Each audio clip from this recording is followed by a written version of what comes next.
Assalamualaikum warahmatullahi wabarakatuh. Di sini Waalaikumsalam warahmatullahi wabarakatuh. Di sini kami dari kelompok 6 kelas D akan mendiskusikan mengenai judul biochar dan kompos biochar. Sebelum kami diskusi, kami akan memperkenalkan teman-teman kelompok kami, yang dimulai dari teman saya.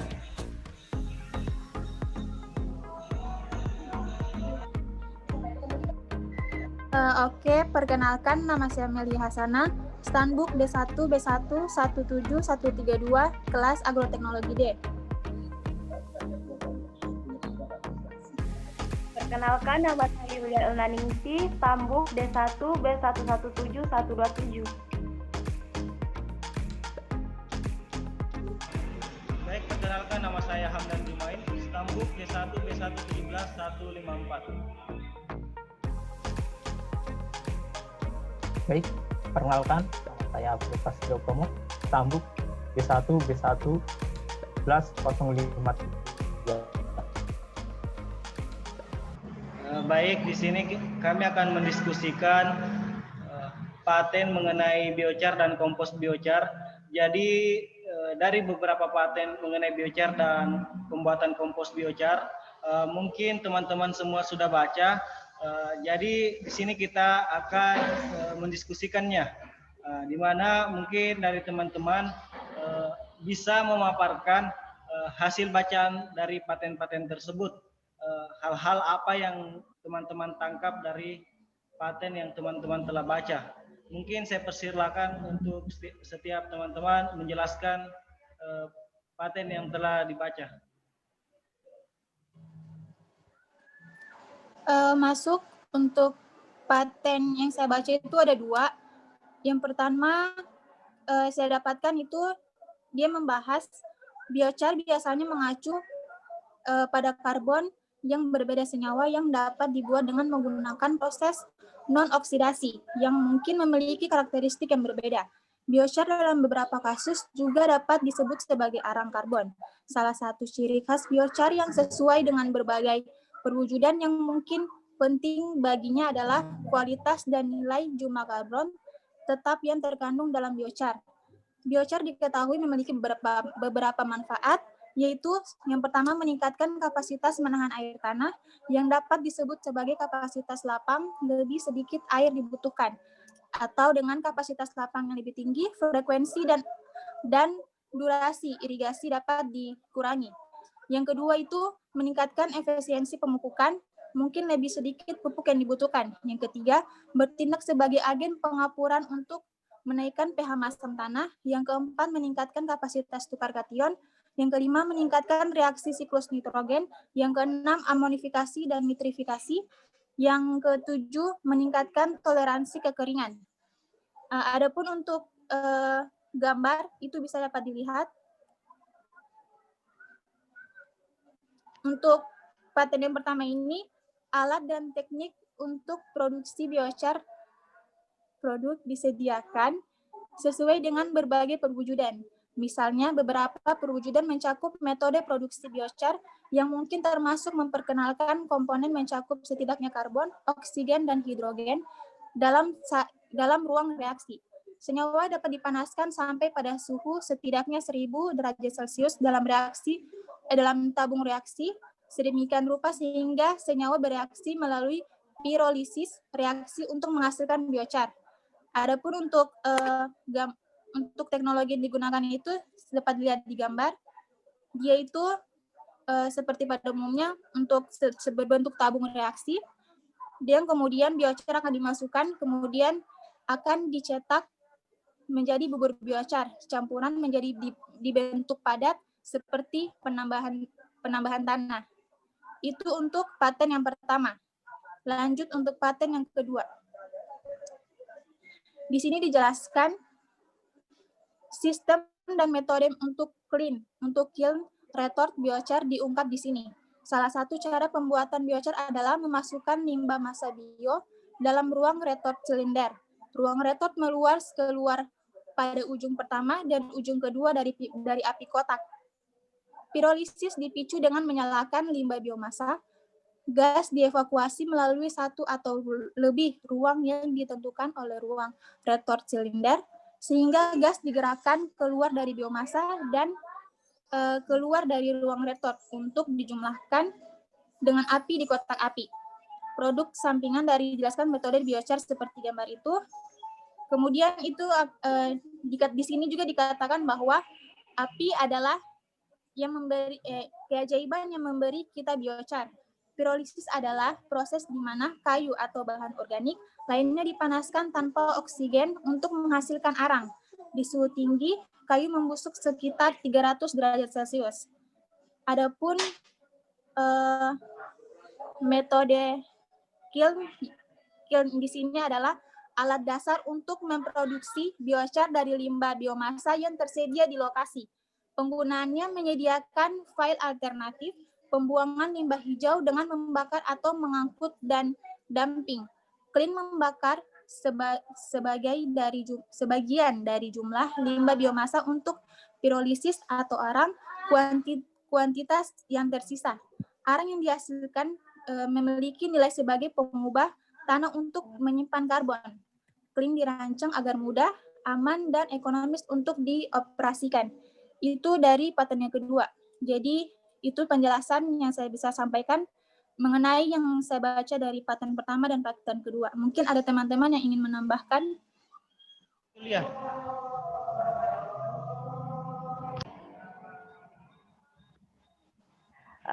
Berdasarkan jurnal paten yang saya baca di sini, saya menemukan tentang metode pembuatan biochar menggunakan tungku distilasi kering biomasa. Biomasa dikenal sebagai salah satu sumber daya fosil non-tradisional paling potensial di dunia karena terbatas dan polusi rendah dan distribusi yang luas. Ini telah menjadi arah pengembangan dan pemanfaatan utama pembagian energi berkelanjutan di Cina. Distilasi kering biomasa, gas pirolisis yang dihasilkan ditandai dengan nilai kalori yang tinggi, kapasitas yang besar, dapat digunakan untuk gas rumah kaca dan lain-lain.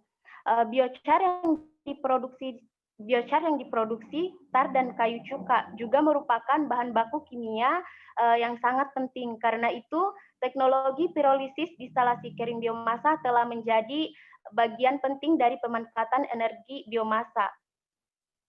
Teknologi distilasi kering biomasa adalah menguraikan biomasa secara termal tanpa oksigen atau hanya oksigen yang sangat terbatas, dan metode mendapatkan berbagai produk distilasi kering. Proses distilasi kering biomasa merupakan proses reaksi kimia yang kompleks, terbagi menjadi 3 tahap: prakarbonisasi dan karbonisasi. Distilasi kering biomasa awal dan produksi pirolisis sebagai besar menggunakan operasi bat.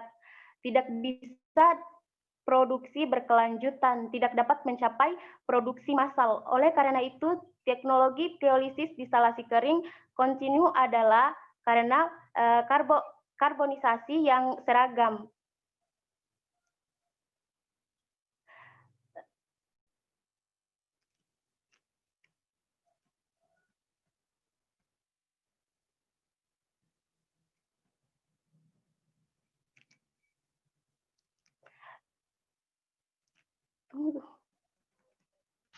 Mungkin itu tadi materi paten yang dijelaskan oleh teman kita. Selanjutnya saya juga mendapatkan beberapa hal-hal penting yang berada dalam paten tersebut. Pada umumnya paten itu kan berjudul biochar dan kompos biochar. Dari paten itu, judul-judul besarnya itu kita dapat mengetahui salah satunya itu metode dan peralatan untuk memproduksi biochar. Selain itu ada juga produk dan produksi biochar. Selain itu juga ada metode untuk meningkatkan pertumbuhan tanah menggunakan biochar, dan ada juga biochar sebagai pembawa mikroba. Berdasarkan paten yang saya baca,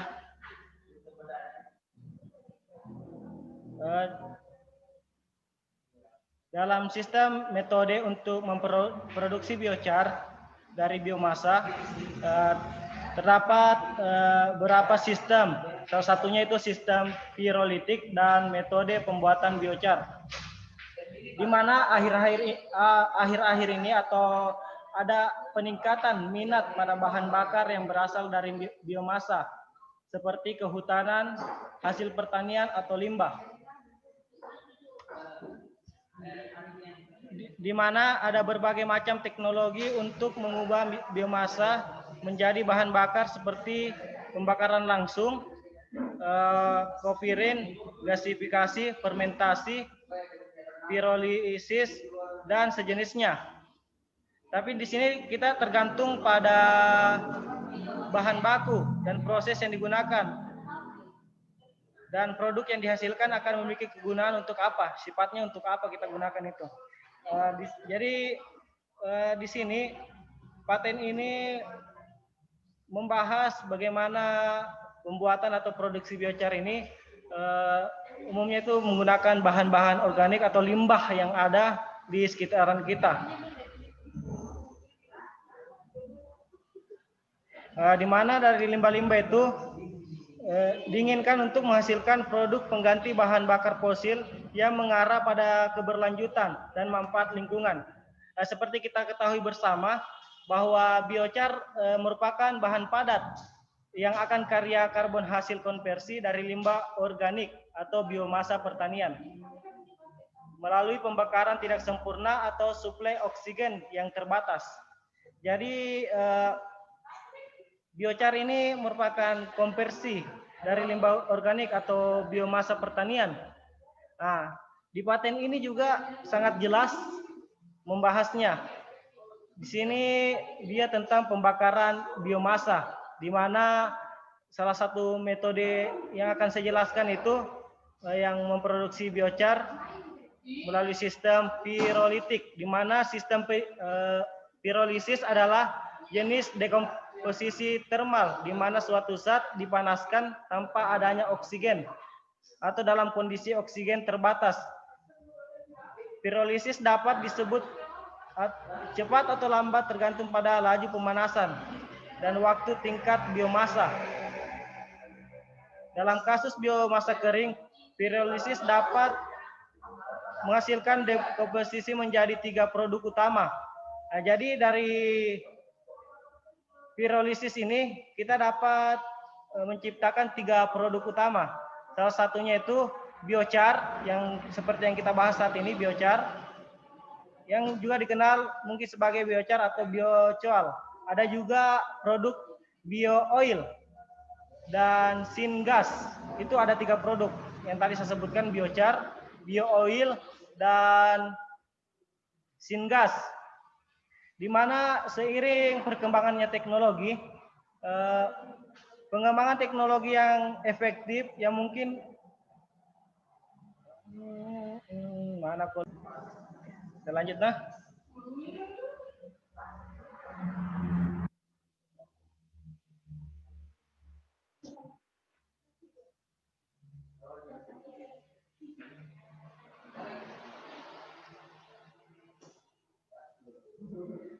Baik, pengembangan teknologi yang efektif yang mungkin konversi pirolitik dari biomasa bernilai rendah yang menjadi bahan bakar nabati yang berenergi yang lebih tinggi, dan produknya biochar atau bio batubara dan biominyak yang sangat diharapkan. Secara khusus sangat menarik untuk menyediakan teknologi untuk produksi, optimalisasi, dan pengiriman bahan bakar nabati, terutama biochar untuk digunakan dalam berbagai aplikasi pertanian, kehutanan, dan industri yang dapat dimanfaatkan sumber bahan bakar yang terbarukan. Saya di sini akan share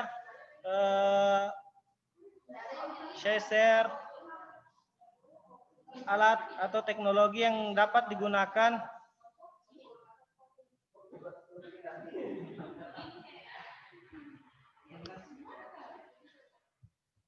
hentikan dulu videonya nah.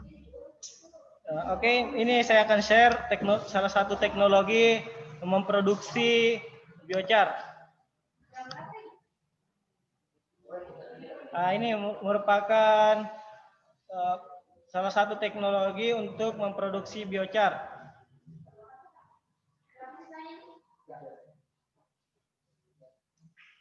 Di sini mungkin sangat jelas dari angka-angka ini, di mana bahannya itu mungkin kita akan masukkan, terus akan diproses terus sampai akan menghasilkan biochar atau biomasa ini akan terproduksi.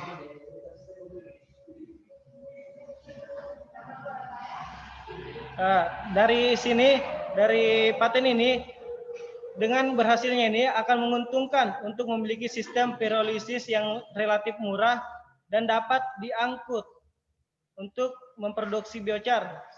Yang mungkin dari sistem ini mungkin sederhana, kuat dan cukup fleksibel untuk menangani berbagai lokasi, bahan baku dan kondisi, di mana umpama kondisi-kondisi wilayah atau bagaimana agar teknologi ini dapat ramah lingkungan. Mungkin itu sedikit penjelasan saya dari beberapa paten. Mungkin dari teman-teman yang lain bisa juga menjelaskan paten tersebut.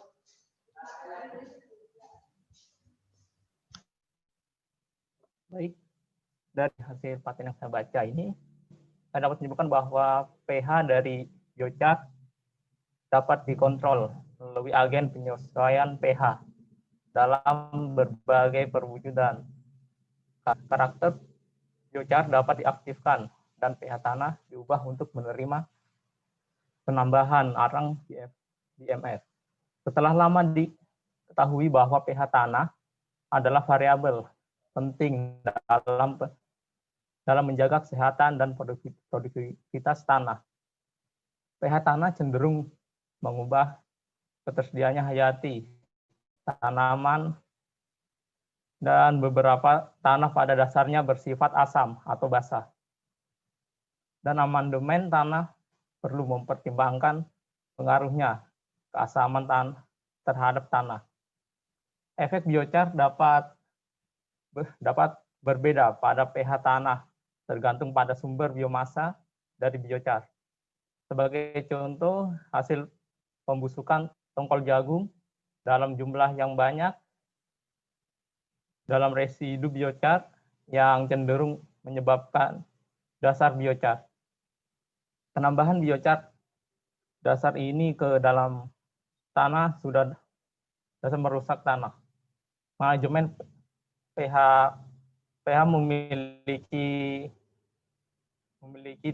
telah dipraktikkan secara tidak sengaja oleh orang Indian Amazon dalam berkreasi. Tanah tetrapeta, bahan lain selain arang di tanah tetrapeta seperti tulang, seperti serpihan tanah liat, dan arang kayu. Bahan-bahan ini menyangga tanah latiren yang asam. Tulang abu kayu menyimbangkan pH tanah liat yang bersifat asam. pH tanah dapat dikelola dengan beberapa cara, antara lain menggeser pH tanah dengan menambahkan senyawa pengatur pH secara langsung ke tanah selain menambahkan arang. Menambahkan zat adiktif ke dalam tanah yang dapat menghasilkan pH berkarakter dan menambahkan arang langsung ke tanah dan membiarkannya menetralkan diri untuk waktu yang lama. Pendekatan pertama menggunakan penyesuaian pH yang terkenal reaktan diterapkan ke tanah. Senyawa netralisasi bermanfaat untuk biochar asam dan mencakup anion yang dipilih dari kelompok biokarbonat. Karbonat hidroksida berfungsi masukkan dalam polimer, serta oksida seperti kalsium oksida dan magnesium oksida yang menghasilkan senyawa basa saat terpapar udara. Dan asam organik seperti lumut asam vanilak dan peroksilit sebuah dispersi bisa menjadi operasional bekas. Mengenai pendekatan kedua, salah satu senyawa yang tercantum dalam pendekatan pertama dapat diterapkan langsung ke karakter. Selain itu, karakter dapat dibuat sedikit basah dengan meresapinya ke dalam teh kompos atau bakteri feeder infra yang mengandung baik, itu mungkin tadi beberapa penjelasan hasil bacaan teman-teman mengenai paten biochar dan kompos biochar. Selanjutnya kita akan lakukan diskusi lepas. Mungkin dari beberapa hal yang disampaikan tadi ada yang mungkin teman-teman ingin diskusikan, mungkin silakan. Masuk, ada beberapa hal di sini yang saya mau tanyakan. Tadi di antara beberapa semua paten itu banyak menyebutkan tentang syngas dan pirolisis. Yang saya mau tanyakan, sebenarnya fungsi sebenarnya dari syngas tersebut atau itu apa? Dan selain pirolisis mungkin ada cara lain untuk membuat ada proses lain selain pirolisis untuk membuat biochar. Mungkin ada teman-teman yang ingin menjawab pertanyaan saya persilahkan. Mungkin teman-teman yang lain ada yang ingin menjawab atau memberi tanggapan. Sebelumnya saya akan menanggapi sendiri. Dari manfaat dari syngas itu, sebelum kita ke manfaatnya, kita terlebih dahulu untuk memahami apa sebenarnya itu syngas. Syngas merupakan singkatan dari synthetic gas, yang merupakan gas yang berenergi, yang utamanya tersusun atas karbon monoksida, hidrogen, karbon oksida, dan metana, di mana gas-gas ini dihasilkan melalui proses yang bernama gasifikasi, di mana gasifikasi sendiri merupakan suatu rangkaian reaksi kimia yang kompleks. Namun secara umum merupakan reaksi konversi unsur karbon dan hidrogen di dalam biomasa. Biasanya ini dia biasa berupa limbah tanaman dalam suhu tinggi, dia diproduksi dalam suhu tinggi hingga 1000 derajat Celcius, sehingga diperoleh gas-gas tersebut. Di mana syngas sendiri memiliki spektrum pemanfaatan yang cukup luas. Itu salah satunya, dia pemanfaatannya yang cukup luas, di mana syngas dapat digunakan langsung sebagai bahan bakar turbin, maksudnya bahan bakar turbin gas, ataupun sebagai bahan baku pembuatan bahan-bahan kimia. Salah satunya itu bahan bakar. Di mana kalau untuk memproduksi syngas ini, produksi bahan bakarnya melalui syngas dilakukan melalui reaksi yang bernama reaksi Fischer-Tropsch. Di mana kalau syngas ini dia melalui fermentasi. Itu tadi mengenai syngas. Kalau itu ada juga teman-teman yang menanyakan mengenai pirolisis. Itu pirolisis merupakan salah satu sistem dalam memproses atau membuat biochar. Selain pirolisis, banyak metode atau sistem yang dapat kita gunakan untuk membuat biochar. Ada sistem yang melalui sistem tradisional maupun sistem modern. Saya jelaskan dulu mengenai sistem modernnya itu seperti tadi pirolisis. Selain pirolisis juga dalam paten ini saya dapatkan mengenai dengan cara biochar retor clean, yang dimana dirancang untuk pirolisis limbah biomasa, di mana dari limbah pirolisis ini untuk menghasilkan biochar, di mana biochar retor clean adalah perangkat atau sistem di mana perangkat tersebut adalah fitur atau sistem yang lebih disukai dimaksud untuk memilih atau mengeringkan dan pirolisis limbah biomasa menggunakan biomasa itu sendiri sebagai sumber bahan bakar sekaligus bahan untuk arang cincin. Di mana dalam perwujudan dari penemuan ini sangat sederhana, di mana kecil skala clean reto clean itu untuk tujuan pirolisis limbah biomasa untuk menghasilkan biochar. Itu tadi mengenai sistem yang mungkin secara modern. Mungkin tanpa kita sadari bersama, pembuatan biochar ini mungkin sering kita temukan di luar sana, sering dilakukan orang-orang tua kita yang tanpa kita sadari. Salah satunya itu dengan menggunakan tungku. Mungkin di rumah-rumah kita mungkin sangat jelas. Mungkin di rumah-rumah yang masih ada tungkunya, di situ bisa kita salah satunya itu kan tungku itu ada lubangnya. Dari situ kita letakkan sekam padi di lubang itu. Kemudian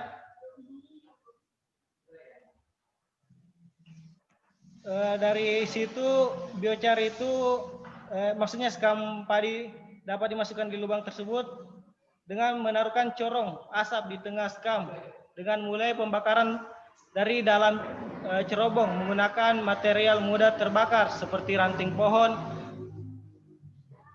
Jadi mungkin untuk kunci keberhasilan pembuatan biochar itu dengan metode di atas itu lebih mengarah ke agribiochar. Jadi menggunakan bahan pertanian seperti sekam diletakkan ke dalam tungku yang lubang itu, terus dikasihkan corong. Kemudian kita membakarnya. Mungkin ya itu dari saya. Mungkin dari teman-teman yang lain ada yang ingin menanggapi atau memberi tambahan atau ada hal yang masih menjanggal juga. Saya persilakan.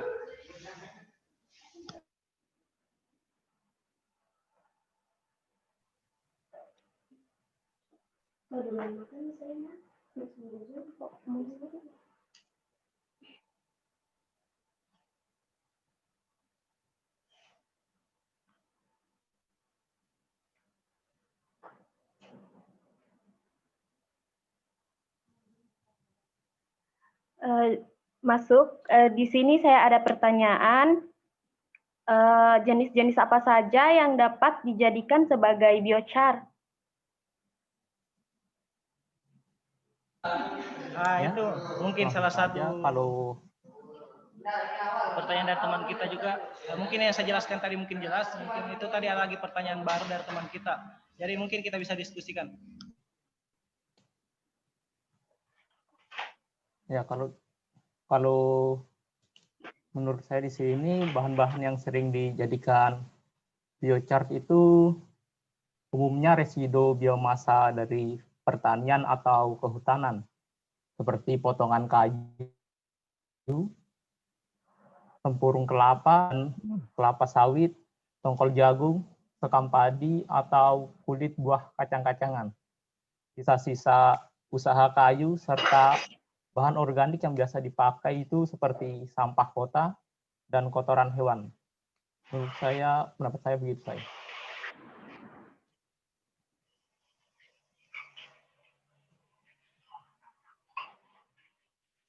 Mungkin teman-teman yang lain masih ada tanggapan atau bagaimana? Tambahan untuk pertanyaan dari Yulia, tadi jenis-jenis apa aja semua sudah disebutkan sama saudara Frio. Saya ingin menambahkan sedikit, yang intinya penggunaan biochar itu pemanfaatan limbah yang tidak terpakai lagi yang bisa digunakan untuk kalau kita dalam pertanian itu bisa dimanfaatkan untuk menyuburkan tanah. Jadi mengembalikan kembali kesuburan tanah yang telah rusak. Sedikit tambahan dari saya. Mungkin itu tambahan dari teman kita tadi. Mungkin masih ada lagi atau mungkin sangat jelas jawaban dari teman-teman kita juga tadi bahwa di mana biochar itu merupakan pemanfaatan bahan yang tidak digunakan sehingga menjadi energi yang terbarukan yang memiliki banyak manfaat. Itu tadi saya juga sedikit sini ada pertanyaan mengenai persiapan apa saja yang perlu kita lakukan untuk pembuatan biochar atau kompos biochar ini. Mungkin dari teman-teman ada yang bisa menanggapi atau bisa menjelaskan. Oke, untuk pertanyaan dari Hamdan tadi, sedikit masukan. Persiapan yang harus disiapkan untuk membuat biochar itu yang pertama adalah alat dan bahannya. Adapun alatnya itu misalkan seperti teknologi-teknologi yang terdapat dalam paten yang kita sudah baca, ada beberapa teknologi di situ yang dipakai. Adapun bahan yang digunakan seperti tadi yang dibilang oleh Frio, bahan-bahan limbah yang tidak terpakai lagi ataupun bahan-bahan yang lain yang bisa digunakan memang sebagai bahan dari biochar. Adapun mungkin untuk langkah-langkahnya bisa ada dari tambahan dari teman-teman. Baik, di sini saya akan menjelaskan langkah-langkah dalam pembuatan biochar. Pertama yaitu memasukkan biomasa yang sudah dihancurkan sebelumnya ke dalam kreator. Kedua, memanaskan kreator. Ketika dinaikkan ke suhu dan tekanan tertentu, kualitas biomasa 1-5% dari agen aktif yang mengandung kelompok aktif dan kualitas biomasa 1-10%. Katalis dimasukkan ke dalam kreator untuk mengkarbonisasi larutan padat biomasa.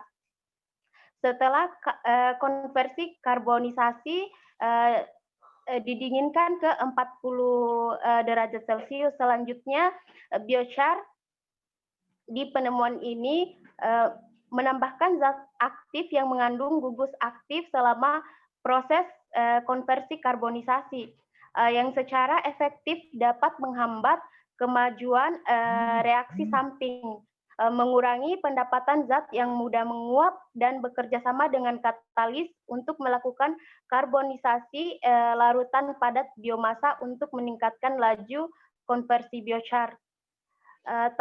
Tahapan konversi karbonisasi meliputi 2 proses reaksi, yaitu pirolisis karbonisasi atau cracking dan karbonisasi dalam larutan padat, di mana suhu proses reaksi pirolisis karbonisasi adalah 200-800 derajat Celcius.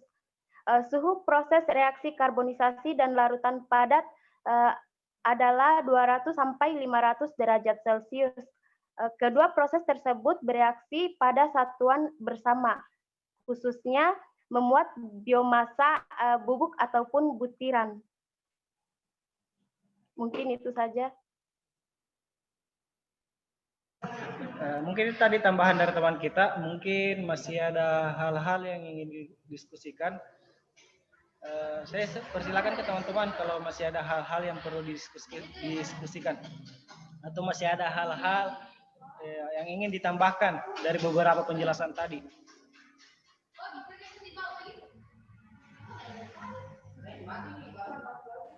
Kalau belum ada tanggapan dari teman-teman. Kalau dari saya sudah cukup. Itu mungkin dari Saudari Amelia sudah cukup. Yang lain? Kalau dari saya juga cukup. Itu dari Saudari Yulia sudah cukup. Saya pribadi juga sudah cukup. Teman-teman mungkin merasa diskusi sudah cukup. Kalau saya di sini sebelum berakhirnya diskusi kita, saya ada hal lagi yang saya ingin tanyakan. Kan dari beberapa tadi penjelasan dari awal sampai saat ini itu sudah jelas mengenai biochar, tahapan atau persiapan biochar, alat-alat yang perlu dibuat untuk pembuatan biochar, persiapannya bagaimana, prosesnya bagaimana, dan jadinya seperti apa. Terus dari situ muncullah pertanyaan. Salah satunya itu bagaimana pemanfaatan biochar ini di sekeliling kita, atau bagaimana manfaat apa saja yang dapat diberikan dari produk biochar ini atau kompos biochar. Mungkin ada tanggapan dari teman-teman.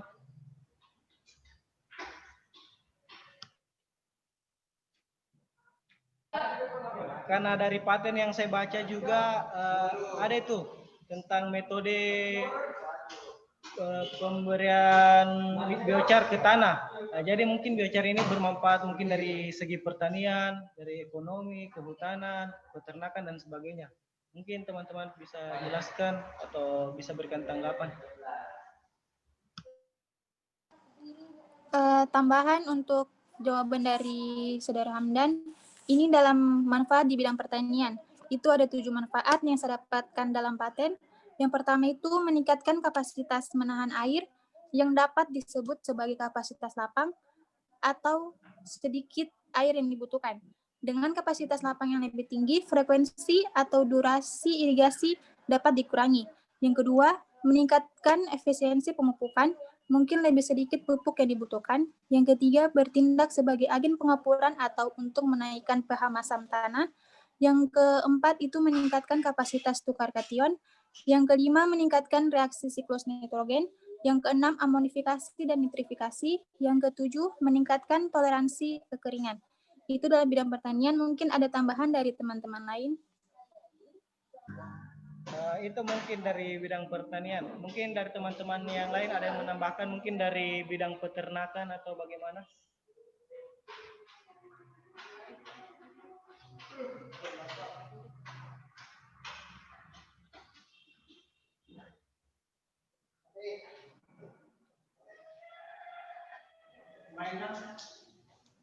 Ya, kalau menurut saya itu dari bidang peternakan itu seperti kotoran hewan yang biasanya dibuang itu yang tidak terpakai itu bisa diolah lagi menjadi biochar sehingga lebih menguntungkan bagi para peternak dan menghasilkan nilai tambah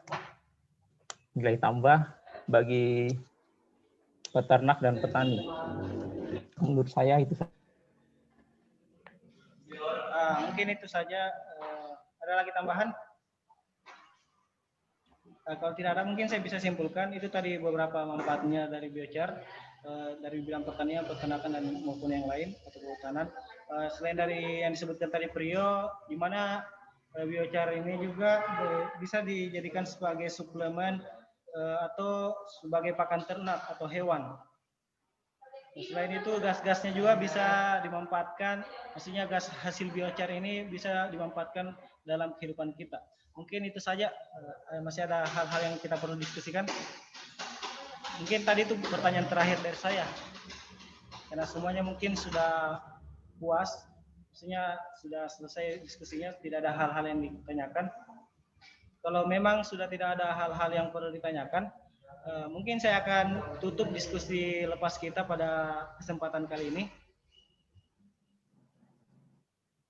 Ya, baik, saya akan tutup. Terima kasih kepada teman-teman semua yang telah berpartisipasi dan telah meluangkan waktunya untuk sama-sama kita berdiskusi mengenai paten yang berjudul biochar dan kompos biochar.